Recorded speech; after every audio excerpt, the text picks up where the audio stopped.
Victoria City Expats Club is a non-profit social organisation and our speakers are volunteers. The club as such assumes no responsibility or liability for the professional reputation of or the quality of services provided by the speaker today.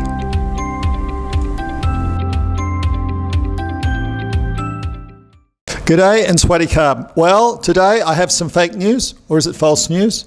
No, I have good news. Patrick Mattimore gave a talk on false news, and truly, really, not speaking falsely, it was wonderful, and you need to have a listen to it. Oh, that's so kind. Patrick, he's got a great background in journalism in many countries, but firstly, what's the difference between false news and fake news? Okay, this is, again, my definition of the difference, because I think you have trouble finding a standard definition.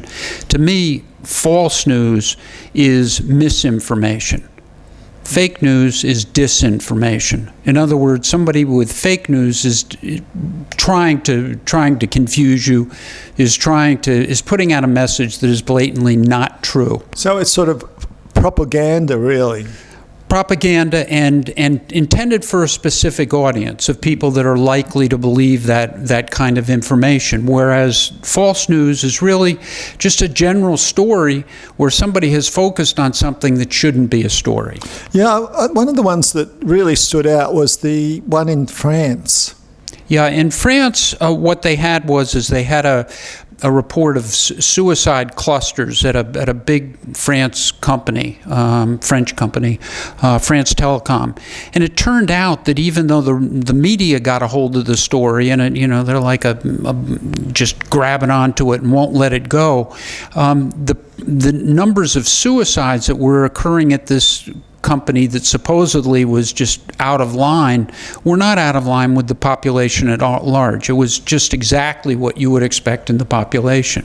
And yet, one of the upshots of this was some executives did jail time. Some executives ended up going to jail from France Telecom. It's like that because they'd supposedly driven people to suicide. Well, that's right. Yeah, they get blamed even though they hadn't done anything.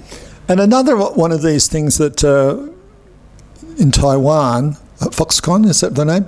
Yeah, where this whole suicide thing came up, and it turned out that it wasn't the case at all. No, not only wasn't it the case, but when they went and examined the numbers of suicides that were going on at this place called Foxconn, it was lower than the population at large.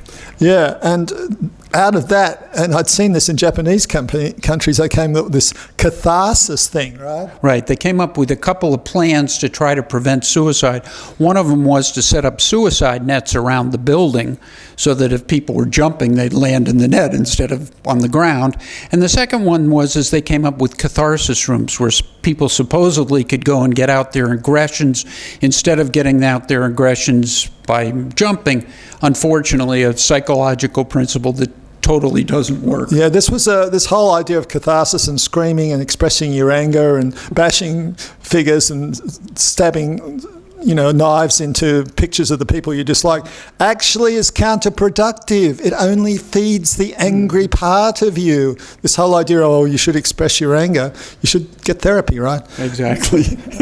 So it was truly fascinating. It's like you focus on a problem and then that problem just, it seems so important that you don't forget to say, well, what is the broader context of this problem? Yeah, and what I think of it is like it's looking at something that isn't a problem and seeing a problem. Well, of course, suicides are a problem. Of course, it's a worldwide problem and a growing problem. But of course, then you have to look at the general trends. Right. It's obviously a problem. It's also an emotional issue that people automatically attach onto and then look for explanations without actually asking the question, okay, is it, as you said, is it a trend? Is this really something that we need to focus on here? Yeah, and it's very fascinating looking at suicide. It's a very emotional and important topic, but trends in different age groups, etc. And one of the points you made was that, there's this big thing about college students are committing suicide, but in the big context, in the big context, lower rates of suicide among that population than every corresponding 10-year population above them. So there you go. So you always want to see, you know, for instance, I don't know what the suicide rate is for doctors, but apparently doctors across different categories, like, you know, if you compare it in categories, they actually have a very high suicide rate. I don't know. I haven't studied doctors. Yeah, no, and this is the thing. You need to get knowledge of the general trends and stuff. Have you got any particular? This is a random question. You're allowed to say no. Don't give me fake news.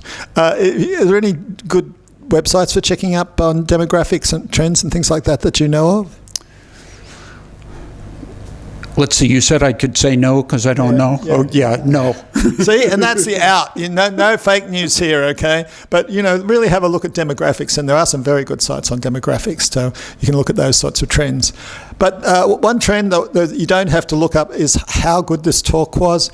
Really have a look at this talk. It's extremely articulate and extremely good at making you think about what sort of news you're getting and what sort of context you need to place that news in. So thank you, Patrick. Thank you, Ren.